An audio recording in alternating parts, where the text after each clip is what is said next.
Millions visit national parks every year, but our Madison donor found out that some of those visits can take very dangerous turns. Glacier National Park is topping over 3 million visitors a year. Yellowstone over 4 million. But it's not always a vacation or a day trip. Sometimes people who don't, clearly who want to be found, we still can't find them just because of the amazing kind of landscape that we have. Glacier National Park lets us in on details of 2 unsolved missing persons cases from the last decade. Mark Sinclair last seen hiking the Highline Trail July 8th of 2019. His photo is still on the trail. This summer, Barry Tragan failed to return to his vehicle near Kitla Lake. Both men left rangers with little to go on. While those 2 active cases are well known, this park is massive, which is why officials tell us they deal with searches, rescues, and missing people every day. The reason why they can't give us an exact number. So it's a really very common occurrence, and part of this is planning in terms of hikers, of maybe thinking it's going to take them less time, and also family members expecting people to be incredibly prompt. They said they'd be back at 5, it's 5:05, where are they? Austin tells us the search for both men is still ongoing. For Sinclair, they know he went down the Highline Trail, but then after that, there are not enough clues to lead them in a specific direction. Rangers found what they believe to be Tragan's sunglasses, but that's it.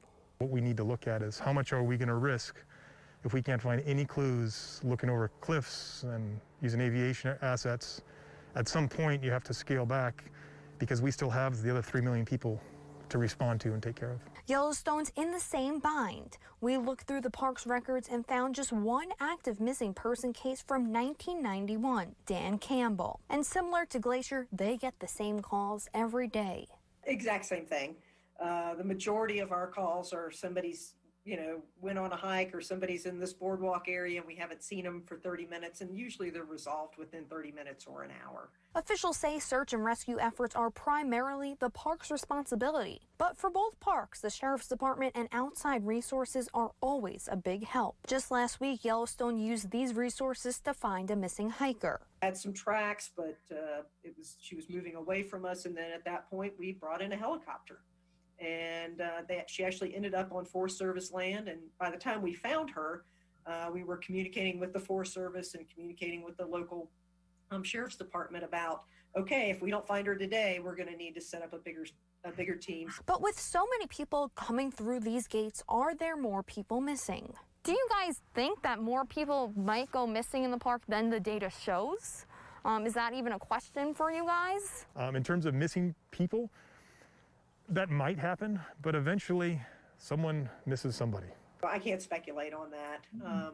All we can do is look for who we know are missing. If you plan to visit these parks, officials tell us to always be prepared and give your party grace time, because these views can take your breath away. Reporting in Missoula, I'm Madison Donor, NBC Montana.